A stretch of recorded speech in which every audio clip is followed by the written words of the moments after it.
ว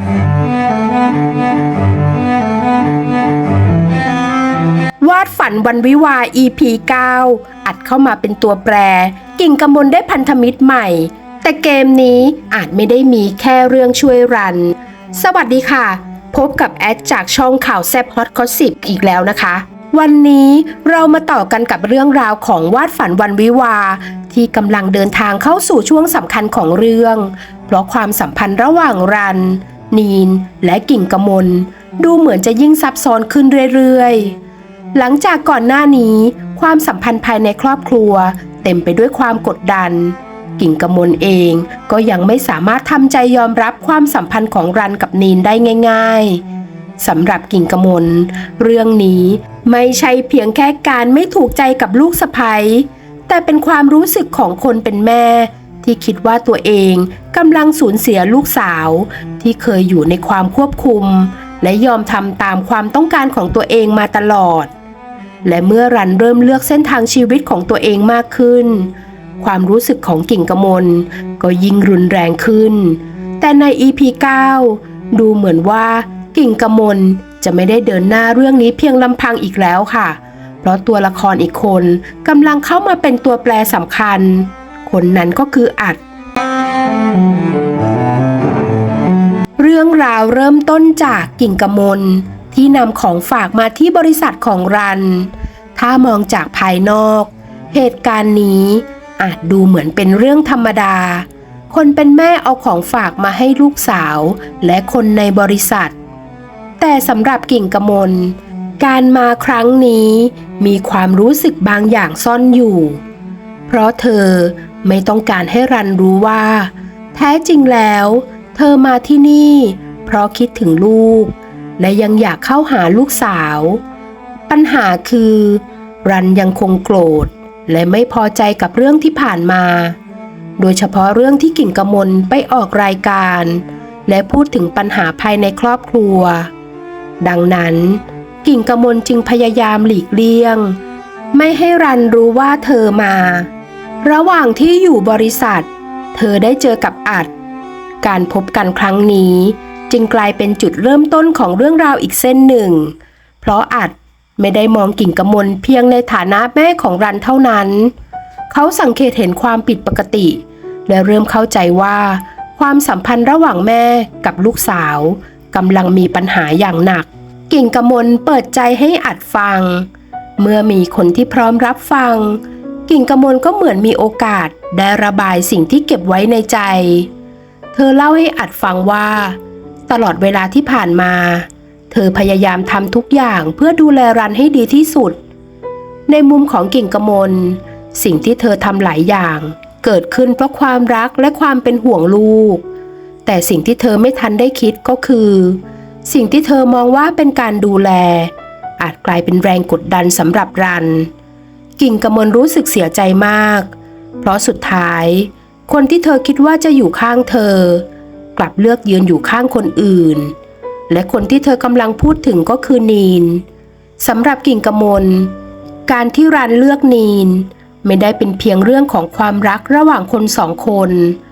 แต่มันเหมือนกับการที่ลูกสาวกำลังเดินออกจากครอบครัวในแบบที่เธอไม่สามารถควบคุมได้อีกต่อไปนี่จึงเป็นเหตุผลที่ทำให้กิ่งกมลยังไม่สามารถยอมรับสถานการณ์ตรงหน้าได้อัดเสนอตัวเข้ามาช่วยและตรงนี้เองค่ะที่เรื่องราวเริ่มน่าสนใจขึ้นเพราะอัดบอกกับกิ่งกมลว่าถ้ามีอะไรให้ช่วยเธอสามารถบอกเขาได้เขาพร้อมอยู่ข้างกิ่งกมลคำพูดธรรมดาแบบนี้สำหรับคนที่กำลังรู้สึกว่าตัวเองไม่มีใครอาจมีความหมายมากกว่าที่คิดกิ่งกมลจึงเริ่มรู้สึกว่าอย่างน้อย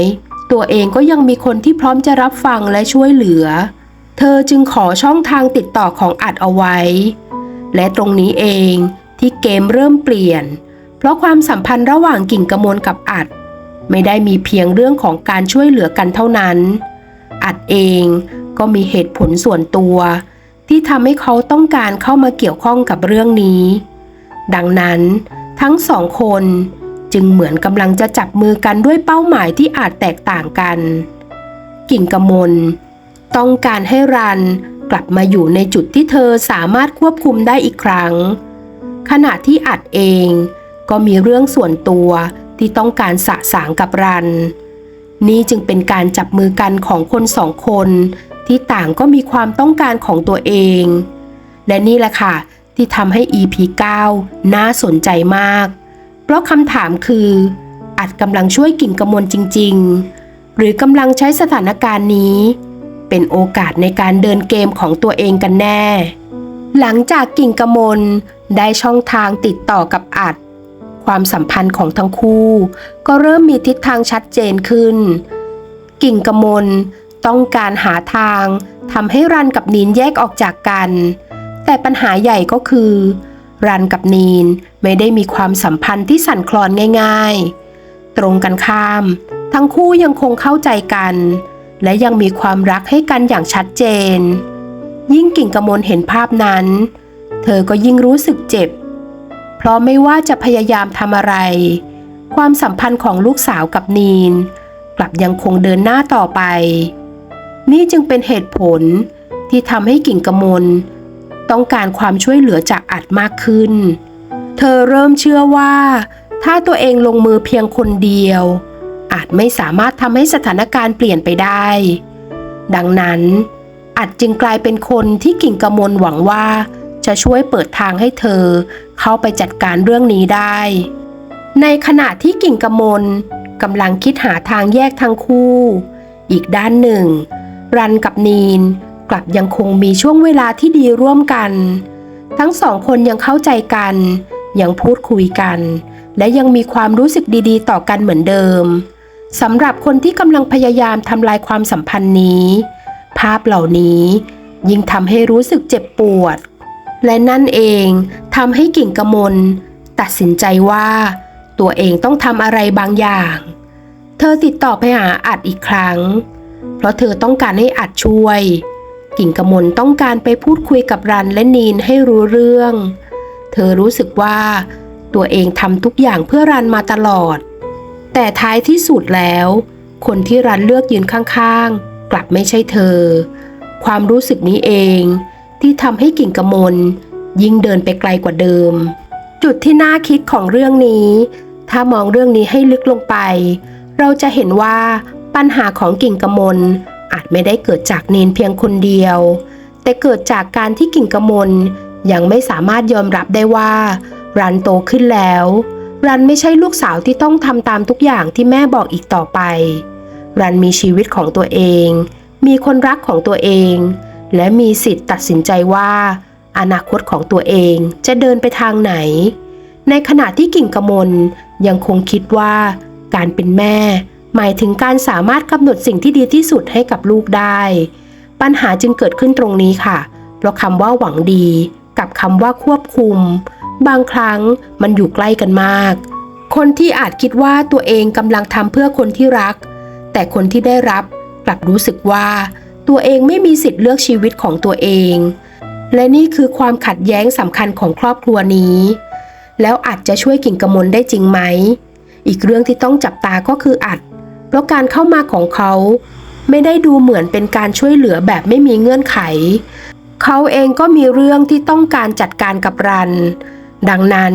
เมื่อกิ่งกมลเปิดประตูให้อัดเข้ามาในเรื่องนี้ก็เท่ากับว่าเธอกำลังเปิดโอกาสให้อีกคนเข้ามามีบทบาทในความขัดแย้งภายในครอบครัวและบางครั้งการจับมือกับคนที่มีศัตรูคนเดียวกันไม่ได้หมายความว่า